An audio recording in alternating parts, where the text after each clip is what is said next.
Hello students, welcome back to Pi study circle. My name is Tabassum और आज की इस वीडियो में हम डिस्कस करेंगे 10th NIOS हिंदी का नेक्स्ट लेसन जिसका नाम है आह्वान। तो इससे प्रीवियस वीडियो में हमने इससे प्रीवियस चैप्टर्स डिस्कस किए थे हिंदी के। अगर आपने वो वीडियोस नहीं देखी हैं तो आप शुरू से अपना जो है सिलेबस पढ़ सकते हैं, चैप्टर्स को क्लियर कर सकते हैं।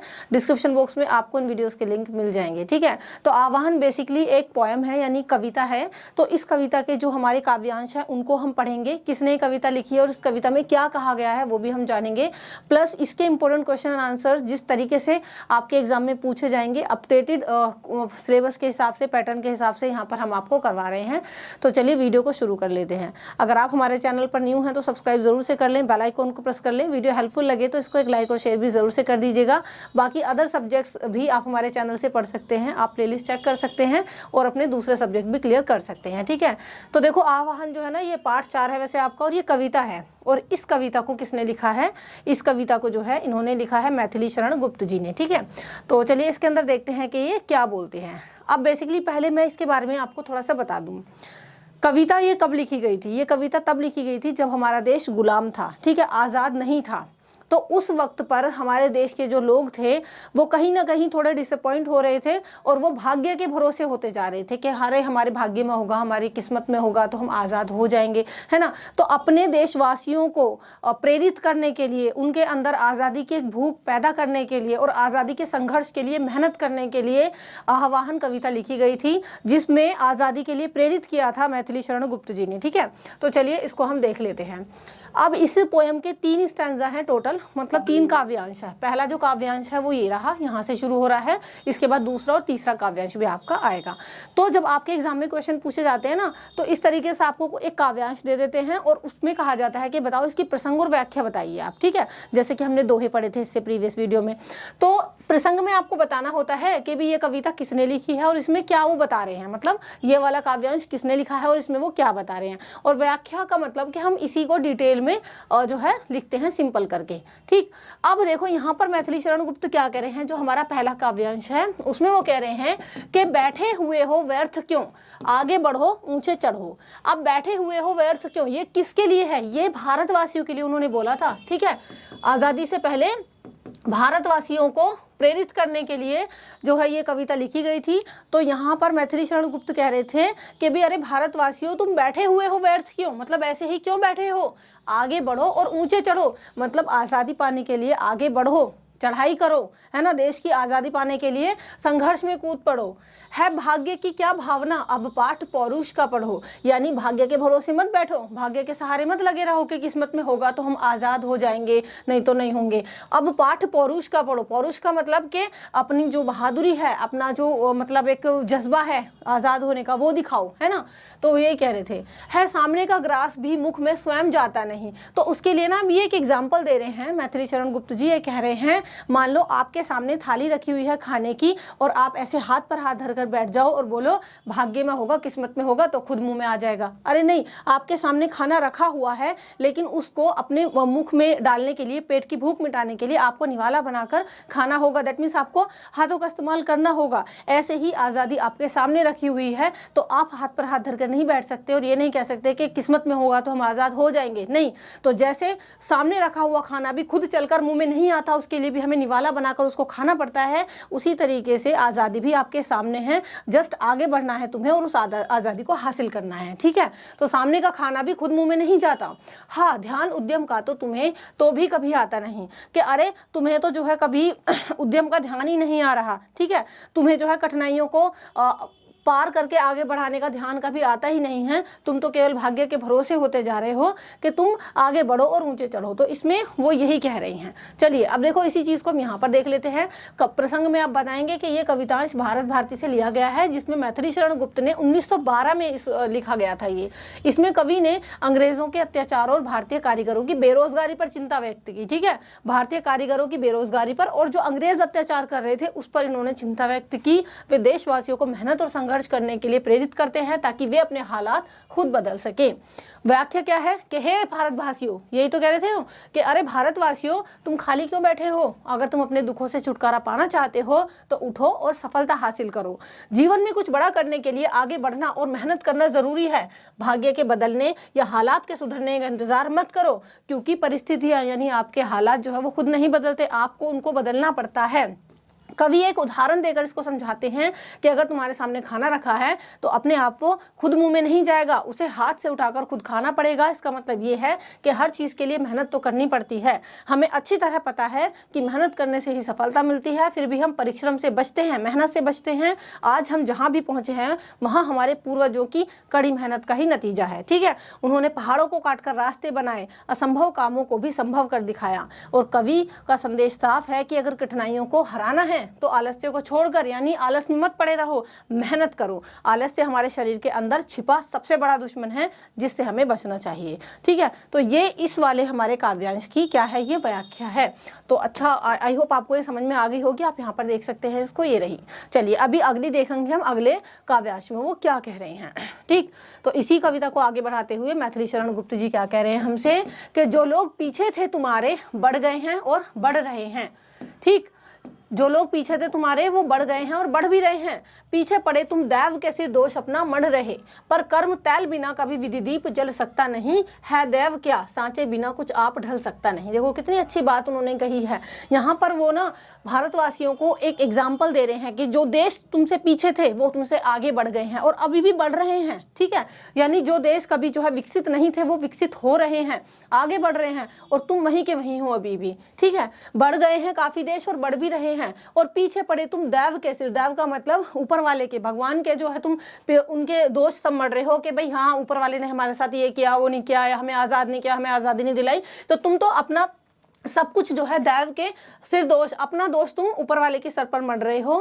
पर कर्म तैल बिना कभी विधि दीप जल सकता नहीं। देखो इस लाइन को आप ध्यान से देखिएगा, यहाँ पर जो है कर्म तेल, ठीक, यानी कर्म की तुलना तेल से की गई है। कर्म रूपी तेल के बिना, ठीक, और विधि रूपी दीपक जल सकता नहीं। यानी जिस प्रकार एक दिए को जलाने के लिए तेल की जरूरत पड़ती है, उसी प्रकार आज़ादी को पाने के लिए तुम्हें कर्म करना पड़ेगा। ठीक है, चलिए दैव क्या, यानी भगवान क्या है, सांचे बिना कुछ आप ढल सकता नहीं। जब तुम खुद नहीं सोचोगे, खुद नहीं ठानोगे कुछ करने की, तो अपने आप से तो कुछ भी नहीं होगा। ऊपर वाले के जो है सिर अपना दोष मत मढ़ो कि हाँ हमारे भाग्य में तो आज़ादी नहीं लिखी हुई है, हमारे भाग्य में तो सफलता नहीं लिखी हुई है। ऐसा नहीं है, जब तक तो खुद नहीं करोगे तब तक कुछ नहीं होगा।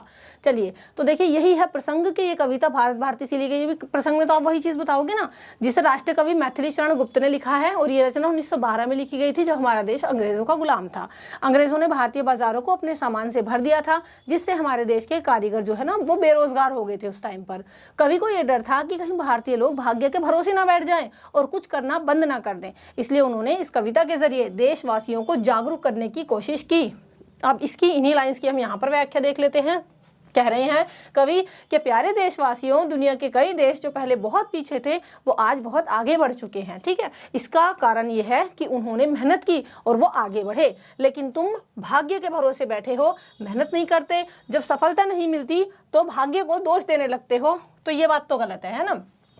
कवि एक एग्जाम्पल दे रहे हैं, वो कह रहे हैं कि क्या बिना तेल के दीपक जल सकता है। देखिए हमने यही पढ़ा है ना अभी कि बिना तेल के क्या दीपक जल सकता है, नहीं ना। दीपक को जलाने के लिए तेल डालना जरूरी होता है। इसी तरीके से अगर तुम बिना मेहनत के सफलता चाहते हो तो ये तो मुमकिन ही नहीं है। अगर किसी चीज़ को सही आकार देना है तो उसे सांचे यानी ढांचे में डालना पड़ता है। इसी तरीके से अगर तुम अपने जीवन में सफलता पाना चाहते हो या देश को आज़ाद कराना चाहते हो तो तुम्हें मेहनत तो करनी ही पड़ेगी। भगवान भी बिना परिश्रम किए तुम्हारी मदद नहीं कर सकते। अगर उन्हें कोई चीज़ बनानी है तो उनके पास भी सांचा यानी मोल्ड होना जरूरी है उस चीज़ का। इसलिए तुम्हें भी मेहनत का सांचा भगवान को देना होगा, तभी तुम्हारा जीवन मनचाहा रूप ले सकेगा। तो इस प्रकार यहाँ पर वो कह रहे हैं कि ऊपर वाले के भरोसे मत बैठो और अपने दोष उनके सर मत मढ़ो। चलिए ये स्टैंजा भी हमने देख लिया है, अगला देख लेते हैं। अब यहाँ पर तीसरे और आखिरी काव्यांश में कवि क्या कहना चाह रहे हैं कि आओ मिले सब देश बांधव हार बनकर देश के, साधक बने सब प्रेम से सुख में शांति में उद्देश्य के। क्या सांप्रदायिक भेद से है ऐक्य मिट सकता अहो बनती नहीं क्या एक माला विविधा सुमनों की कहो। देखो यहाँ पर भी कितनी अच्छी बात उन्होंने कही है। वो कह रहे हैं सभी देशवासियों से कि आओ हम सब देश बांधव हार बनकर देश के, मतलब हम सब जो देश के अलग अलग जाति के, धर्म के, संप्रदायों के भाई बंधु हैं, वो हम सब एक हो जाते हैं, एकजुट हो जाते हैं और हम साधक बन जाते हैं प्रेम से, सुख में, शांति में उद्देश्य के। और हम सब एक साधक के रूप में स्थापित होते हैं। हम क्या उद्देश्य देंगे पूरे दुनिया को कि हम सब एक हैं, ठीक है। और हम शांति में जो है उद्देश्य का जो है यहाँ पर वो दे रहे हैं।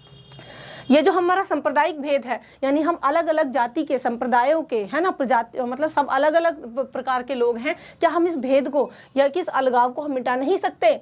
बनती नहीं क्या एक माला विविधा सुमनों की कहो। कितना बढ़िया उन्होंने देखो एग्जाम्पल दिया है और उसके साथ ये पोएम खत्म की है कि मान लो एक हमारे पास जो है माला हमें बनानी है, तो क्या हम उसमें अलग अलग प्रकार के फूल नहीं पिरो सकते? कहीं जो है गुलाब का, कहीं गेंदे का, तो अलग अलग फूलों से एक माला भी तो बन जाती है। तो क्या इसी प्रकार जो हम अलग अलग जाति के, धर्म के और संप्रदायों के लोग हैं, क्या हम एकजुट होकर के इस देश को आजाद कराने के लिए आगे नहीं बढ़ सकते? ठीक, तो देखिए यही है प्रसंग में आपका ये कविता मैथिली शरण गुप्त द्वारा 1912 में लिखी गई थी, जिससे अंग्रेजों के कारण भारतीय कारीगरों की बेरोजगारी पर चिंता जताई गई है। कवि लोगों को जागरूक करते हैं कि वे भाग्य के भरोसे न बैठे, बल्कि एकता के साथ अपने अधिकारों के लिए संघर्ष करें। उदाहरण देकर बताते हैं कि जिस तरीके से फूल मिलकर माला बनाते हैं, वैसे ही एकता में ही शक्ति होती है। ठीक है, आपने भी सुना होगा एकता में ही शक्ति होती है। व्याख्या। प्यारे देशवासियों, हम जानते हैं कि हमारे देश में अलग अलग जातियों के, धर्मों के और वर्गों के लोग रहते हैं, लेकिन हम सब भारतवासी हैं। हमारी पहचान उन सब से बढ़ के क्या है? हमारी पहचान उन सब से बढ़ के ये है कि हम सब भारतवासी हैं, हम सब भारत के ही निवासी हैं, एक ही देश के नागरिक हैं, एक ही हैं। इसलिए हमें आपस में भाईचारे से रहना चाहिए और अपने देश को एकता के धागे में बांधना चाहिए। अगर हम अपने देश को सुखी और शांतिपूर्ण बनाना चाहते हैं तो हमें स्वतंत्रता प्राप्त करनी ही होगी। देखिए अभी तो हम लोग आज़ाद हैं, लेकिन उस टाइम पर आज़ादी के कितने बड़े मायने थे, आज़ादी कितनी ज़्यादा महत्वपूर्ण थी, आप इन कवियों की रचनाओं के द्वारा देख सकते हैं और क्या हालात थे हमारे देश के। ठीक है, जब हमारा देश आज़ाद होगा और गरीबी दूर होगी, तभी हम सच्चे सुख और शांति का अनुभव कर सकेंगे। गरीबी तभी दूर होगी जब हमारे देश पर हमारा खुद का शासन होगा। इसके लिए हमें मिलकर संघर्ष करना पड़ेगा और मेहनत भी करनी होगी। और कवि लास्ट में देशवासियों से सवाल पूछते हैं कि अगर हमारा धर्म अलग है, जाति अलग है, तो क्या हम एक नहीं हो सकते? ठीक है, एकता में बाधा धर्म या जाति नहीं होनी चाहिए। हम सब एक देश के लोग हैं, इसलिए हमें एक हो सकते हैं। जैसे कि अलग अलग फूलों को एक धागे में पिरोकर माला बनाई जाती है, वैसे ही अलग अलग जाति और संप्रदाय के लोग भी एक होकर रह सकते हैं। ठीक है, तो यहाँ पर ये हमारी जो है कविता खत्म होती है, आप इसको देख सकते हैं। चलिए अब हम देखेंगे कि आपकी इस कविता से रिलेटेड प्रश्न उत्तर किस तरीके से एग्जाम में आपके पूछे जाते हैं, जो कि अपडेटेड हैं और आने वाले एग्जाम के हिसाब से ही बनाए गए हैं। ठीक है, तो वीडियो को बस लास्ट तक आपको देखना है, आप अच्छे से समझ जाएंगे कि हाँ कैसे कैसे क्वेश्चन हैं। एंड आई होप आपको बुक खोलने की भी अलग से जरूरत नहीं पड़ने वाली। तो सबसे पहले इस कविता के हम महत्वपूर्ण बहुविकल्पीय प्रश्न उत्तर देखेंगे। बहुविकल्पीय का मतलब मल्टीपल चॉइस क्वेश्चन। ठीक है, कवि लोगों को क्या करने के लिए प्रेरित कर रहे हैं? 4 ऑप्शन है आपके सामने। कवि लोगों को क्या करने के लिए आगे बढ़ाना चाहते हैं? बैठने के लिए नहीं, आगे बढ़ने और ऊंचे चढ़ने के लिए, तो ये है आपका राइट। ठीक है, सोने के लिए भी नहीं कह रहे और पीछे हटने के लिए भी नहीं कह रहे। चलिए, कवि के हिसाब से भाग्य के भरोसे रहने की बजाय हमें क्या करना चाहिए बताइए? सो जाना चाहिए? बिल्कुल भी नहीं। पौरुष यानी मेहनत का पाठ पढ़ना चाहिए? जी हाँ, ये सही बात है। रोना भी नहीं चाहिए और ना ही शिकायत करनी चाहिए। तो चलिए आगे बढ़ लेते हैं। अगला क्वेश्चन है आपका खाने का। ग्रास, ग्रास का मतलब जो आपके सामने खाना रखा हुआ है वो कब मुख में जाता है बताओ? जब मेहनत की जाती है या जब कोई खिलाता है? नहीं, कोई और थोड़ी खिलाएगा। सोते वक्त भी नहीं खा सकते और अपने आप भी मुंह में नहीं आता आपका खाना। मेहनत की जाती है, निवाला तोड़कर उसको मुंह में रखा जाता है। पीछे रहने वाले लोगों से क्यों आगे बढ़ गए हैं? पीछे रहने वाले जो लोग हैं वो क्यों आगे बढ़े? क्योंकि वो सोते रहे? नहीं, क्योंकि वह कर्मशील यानी मेहनती थे। ठीक, क्योंकि भाग्यवादी भी नहीं थे और वो कुछ नहीं कर सकते थे, इसलिए भी आगे नहीं बढ़े। क्योंकि वो कर्मशील थे। कर्मशील का मतलब कर्म करते थे, मेहनत करते थे, इसलिए वो लोग आगे बढ़ गए। चलिए आगे देख लेते हैं। पीछे रहने वाले लोग क्या कर रहे हैं बताओ? ठीक, यानी हमारे भारतवासी एक तरीके से उस समय पर क्या कर रहे थे? वो भाग्य के भरोसे बैठे थे, ना तो मेहनत कर रहे हैं, ना सो रहे हैं, ना खेल रहे हैं। चलिए, विद्या का दीपक कब जल सकता है? जब कर्म तेल से। ठीक है, कर्म रूपी तेल डालना पड़ता है, तभी हम आगे बढ़ सकते हैं, विद्या का दीपक जल सकता है। नेक्स्ट है आपका दैव क्या है। इस पंक्ति में कवि क्या समझाना चाहते हैं, दैव क्या है बताइए। भाग्य खुद कुछ नहीं कर सकता, ठीक है, हमारी किस्मत खुद कुछ नहीं कर सकती, किस्मत भी कभी कभी लिखनी पड़ती है इंसान को, तो ये आपका राइट है। सांचे के बिना क्या संभव नहीं है, कोई भी चीज ढलना संभव नहीं है। सोना ये भी गलत है, भोजन करना भी गलत है और बातें करना भी गलत है। कोई भी चीज खुद से खुद होना ढलना संभव नहीं है। कवि ने किसके रूप में मिलकर रहने की बात की है, ठीक है, अलग अलग नहीं, अलग अलग रहेंगे तो बताओ कैसे हम आगे बढ़ेंगे। हार यानी माला के रूप में, या फिर झुंड के रूप में, या फिर अकेले रहने, नहीं, एक हार यानी माला का उन्होंने एग्जाम्पल दिया है कि जैसे अलग अलग फूलों की माला बनती है ऐसे ही हमें एकजुट होकर रहना है। कवि के अनुसार हमें किसके लिए साधक बनना चाहिए, दुख के लिए, प्रेम सुख और शांति के उद्देश्य के लिए, आराम के लिए, या केवल खुद के लिए। केवल खुद के लिए भी नहीं, आराम के लिए भी नहीं, ना ही दुख के लिए। यह है आपका सुख और शांति के उद्देश्य के लिए। चलिए आगे है, कवि ने एकता को किससे तुलना की है। एकता की तुलना किससे की है बताइए, फूलों की माला से तुलना की है। जैसे फूलों की माला बन जाती है, अलग अलग फूलों की एक माला बन जाती है, ऐसी हमें एकता से रहना है। सांप्रदायिक भेद से क्या मिट सकता है, तो सांप्रदायिक भेद से देखिए क्या मिट सकता है, ऐक्य यानी एकता, ठीक है। चलिए अगला है, अलग अलग फूल किस चीज में गूंथे जाते हैं, तो जी माला में ही यानी हार में ही गूंथे जाते हैं, ये हमने पढ़ा है। नेक्स्ट है, आओ मिलकर सब देश बांधव का क्या अर्थ है। आओ मिलकर सब देश बांधव यानी अलग अलग हम देश के लोग हैं, चलो एक हो जाते हैं, सब मिलकर साथ रहेंगे, इसका मतलब ये है। आगे है आपका, कवि के हिसाब से सुख और शांति कब मिलेगी, जब देशवासी मेहनत करेंगे, या जब लोग सोते रहेंगे, या जब लोग झगड़ा करेंगे, या जब लोग सिर्फ भाग्य के भरोसे बैठे रहेंगे। नहीं जी, तो कवि के हिसाब से सुख और शांति हमें तब मिलेगी जब हमारे देश के लोग जो है वो मेहनत करेंगे। हमें परिश्रम क्यों करना चाहिए, ताकि देश आगे बढ़े, ठीक है, ताकि हम रो सके नहीं, ताकि हम सो सके ये भी नहीं, और ताकि हम कुछ ना कर सके ये भी गलत है, ताकि हमारा देश आगे बढ़ सके, इसलिए हमें मेहनत यानी परिश्रम करना चाहिए। जो लोग मेहनत नहीं करते वे किसे दोष देते हैं बताओ, किसको दोष देते हैं, वो देते हैं भाग्य को, किस्मत को कोसते रहते हैं, कह रहे ये नहीं हुआ, मेरी किस्मत ही खराब है, ये वो है ना। तो सरकार को भी एक तरीके से देते हैं, भाग्य को देते हैं, वो खुद को भी नहीं देते, खुद को तो कभी नहीं देता इंसान कोई दोष, है ना, तो भाग्य को दोष दिया जाता है। सफलता प्राप्त करने के लिए क्या जरूरी है बताओ, परिश्रम जरूरी है, सिंपल सी बात है ना, आलस्य ना शिकायत और ना ही आराम। परिश्रम करोगे तभी सफलता मिलेगी। जैसे ही अगर आप मेहनत करोगे पढ़ाई में तो आप सफल होगे, और ना केवल सफल होगे, अच्छे नंबरों से सफल होगे, पास होगे। चलिए नेक्स्ट है आपका, कवि ने देशवासियों को क्या सलाह दी है बताओ, एकता बनाए रखने की, लड़ाई करने की, आराम करने की, या कुछ ना करने की, एकता बनाए रखने की। अब पाठ पौरुष का पढ़ो, इसका अर्थ क्या है। पौरुष का पाठ का मतलब है यहाँ पर मेहनत करना, मेहनत करने का पाठ सीखो, ठीक। तो ये हमने देख लिए हैं इसके 4 ऑप्शन वाले क्वेश्चन। अभी हम लोग देख लेते हैं इसके जो आपके एग्जाम में आएंगे रिक्त स्थान। तो आपके रिक्त स्थान भी एग्जाम में पूछे जाते हैं। पहला है आपका रिक्त स्थान है, बैठे हुए हो व्यर्थ क्यों, आगे बढ़ो डैश ऊंचे चढ़ो, ठीक। तो ऊंचे इसका राइट आंसर है भाग्य की क्या भावना। अब पाठ किसका पढ़ना है, पौरुष का यानी मेहनत का पाठ पढ़ना है सामने का ग्रास, ग्रास का मतलब खाना, तो ग्रास है इसका, खुद मुख में, स्वयं मुख में नहीं जाता, सामने का ग्रास या फिर भोजन, ऐसे भी आप लिख सकते हो। हाँ ध्यान, उद्यम का तो तुम्हें कभी आता नहीं। अगला है, जो लोग पीछे थे तुम्हारे वो बढ़ गए हैं और बढ़ भी रहे हैं, बढ़ने का मतलब वो आगे निकल रहे हैं। और पीछे पड़े तुम किसके, दैव के यानी अपने भाग्य के, सिरदोष अपना मर रहे। पर कर्म रूपी तैल के बिना, ठीक है, तेल नहीं लिखना आपको, कविता में तैल वर्ड यूज हुआ है, मतलब डबल ए लगाया है उसमें। तो पर कर्म तैल बिना कभी विधि दीप जल सकता नहीं। और अगला है दैव क्या, सांचे बिना कुछ आप ढल सकता नहीं। आओ मिलकर सब देश बांधव, हार बनकर देश के, मतलब देश में एक हार के रूप में, हार का मतलब वो नहीं डिफीट हो गया आप हार के किसी से, नहीं, हार का मतलब जैसे आप एक माला बनाते हैं ऐसे ही अलग अलग धर्म और जाति के लोग एक ही माला में गुथ जाएं, है ना। साधक बने सब प्रेम सुख से, शांति में उद्देश्य के, शांति का उद्देश्य हमें पूरे विश्व में फैलाना है। चलिए अगले हैं क्या, सांप्रदायिक भेद से है ऐक्य मिट सकता, ठीक है, सांप्रदायिक भेद को मिटा दो। भेद का मतलब जो हम ये करते रहते हैं ना, हिंदू मुस्लिम सिख ईसाई अलग अलग है, नहीं, एक हैं हम सब, इस तरीके से आपको सोचना है, तो इस भेद को हम मिटा सकते हैं। बनती नहीं क्या एक माला विविधा, विविधा का मतलब होता है अलग अलग, सुमन का मतलब फूल, तो क्या अलग अलग फूलों की एक माला नहीं बन सकती, है ना। चलिए है दैव क्या, सांचे बिना कुछ आप ढल सकता नहीं। बैठे हुए हो व्यर्थ क्यों, आगे बढ़ो ऊंचे चढ़ो, और सामने का ग्रास भी खुद मुंह में नहीं जाता। जो लोग पीछे थे तुम्हारे बढ़ गए हैं और बढ़ रहे हैं, और तुम अपना देश किसके सर मढ़ रहे हो, भाग्य के, ठीक है। चलिए आओ मिले सब बांधव देश बनकर देश के, ठीक। साधक बने सब प्रेम से सुख शांति में उद्देश्य के, और बनती नहीं क्या एक माला विविधा सुमनों की कहो। तो इस तरीके से आपके ये जो मतलब रिक्त स्थान थे। तो अच्छा होगा, मतलब हो सकता है आपको ये भी समझ में आ गए हो। चलिए आगे बढ़ लेते हैं। अब एक क्वेश्चन ना आपका एग्जाम में पूछा जाता है काव्यांश रिलेटेड, ठीक। तो वो तो हमने देखे थे, यही काव्यांश की हमने क्या की थी, प्रसंग सहित व्याख्या।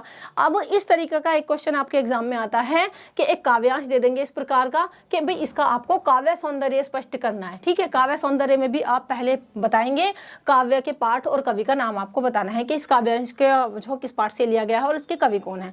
तो देखियो आवाहन कविता से लिया गया है और इसके कवि कौन है, मैथिली शरण गुप्त, जो कि राष्ट्रीय कवि हैं, ठीक। ये कवितांश मूल रूप से गुप्त की रचना भारत भारती में संग्रहित है, ठीक। अब इसका हमें लिखना है काव्य सौंदर्य इन 4 लाइनों का। इस कवितांश में कवि गुप्त ने हमें यह शिक्षा दी है कि एकता में बल है और देश में जो लोग अलग अलग जातियों में बटे हुए हैं ना, तो उसके लिए उन्होंने शिक्षा दी है। शांति व संपन्नता प्राप्त करने के लिए हम एकता के सूत्र में बंध जाएं, तभी देश से हमारी निर्धनता दूर होगी, ठीक।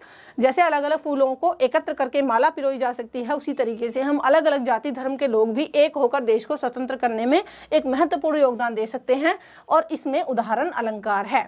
तो यहाँ पर ये हमने देख लिया है इसका काव्य सौंदर्य। चलिए आगे बढ़ लेते हैं अभी हम लोग। अब देखते हैं एग्जाम में जो आपके शॉर्ट क्वेश्चंस पूछे जाते हैं, तो वो हम देखेंगे इस चैप्टर से कौन कौन से क्वेश्चन आपके मतलब पूछे जा सकते हैं। तो देखिए पहला प्रश्न है कि उद्बोधन और आह्वान में क्या अंतर है, ठीक है। तो उद्बोधन का अर्थ है किसी व्यक्ति, समूह या समाज को संबोधित करना, है ना। उद्बोधन यानी संबोधित करना किसी को, और आह्वान का अर्थ है किसी बड़े उद्देश्य के लिए, किसी बड़े काम के लिए लोगों को प्रेरित करना। दूसरा है देश की उन्नति के लिए हमें किस प्रकार के उत्साह की जरूरत पड़ती है। तो देखो देश की उन्नति के लिए हमें ऐसी कविता की आवश्यकता पड़ती है जो देशवासियों में उत्साह का संचार करती है, ठीक है। ऐसे गीतों की जरूरत पड़ती है जो हमारे देश के अंदर के नागरिकों के अंदर देशभक्ति जगा सके, ताकि वो बड़े से बड़े संघर्ष का मुकाबला भी कर सके। नेक्स्ट है हाँ ध्यान उद्यम का तो तुम्हें कभी आता नहीं, इसका अर्थ बताइए, ठीक है। ये जो लाइन है, ये जो पंक्ति है, इसका अर्थ आपको बताना है। इसका अर्थ ये है कि भारतवासियों को कवि संबोधित कर रहा है और ये कह रहे हैं कि हे प्रिय भारतवासियों, तुम आलस में अपना जीवन बिता रहे हो और आलस से छोड़कर कर्म करो। कर्म का तुम्हें कभी ख्याल नहीं आता, जबकि देश का हित इसके बिना किसी भी सूरत में संभव नहीं है। जब तक कर्म नहीं करोगे तब तक हमारा देश उन्नति की राह पर आगे नहीं बढ़ेगा। तो ये हो गए हमारे question and answers. So video को लास्ट तक देखने के लिए थैंक यू सो मच। अगर आपको ये पूरी कविता अच्छे समझ में आई हो तो वीडियो को लाइक और शेयर जरूर से कर दीजिएगा। चैनल पर न्यू हो तो सब्सक्राइब कर लीजिएगा। बाकी प्रीवियस वीडियोस के लिंक डिस्क्रिप्शन बॉक्स में है और दूसरे सब्जेक्ट्स भी आप हमारे चैनल से पढ़ सकते हैं। इसके अलावा अगर आपको अपने इंग्लिश के चैप्टर्स को डिटेल में पढ़ना है तो उसके लिए आप मेरे दूसरे चैनल को विजिट कर सकते हैं, जिसका नाम है learn English by Tabassum. Link description box में है। अगर आपको ये PDF चाहिए, इंपॉर्टेंट क्वेश्चन आंसर्स वगैरह चाहिए, तो आप हमारे टेलीग्राम को ज्वाइन कर सकते हो। और अगर आपको TMA, प्रैक्टिकल, ऑनलाइन क्लासेस, ये सारी चीज़ें चाहिए सॉल्व असाइनमेंट के लिए, इन सभी के लिए, तो आप हमारे ऐप को इंस्टॉल कर सकते हैं। ऐप का नाम है पाई स्टडी सर्कल, जिसका लिंक मैं आपको डिस्क्रिप्शन बॉक्स में भी दे दूंगी। तो चलिए नेक्स्ट वीडियो में मिलते हैं। नेक्स्ट वीडियो में हम डिस्कस करने वाले हैं नेक्स्ट लेसन को। Till then keep studying in Pi study. Thank you so much and good bye.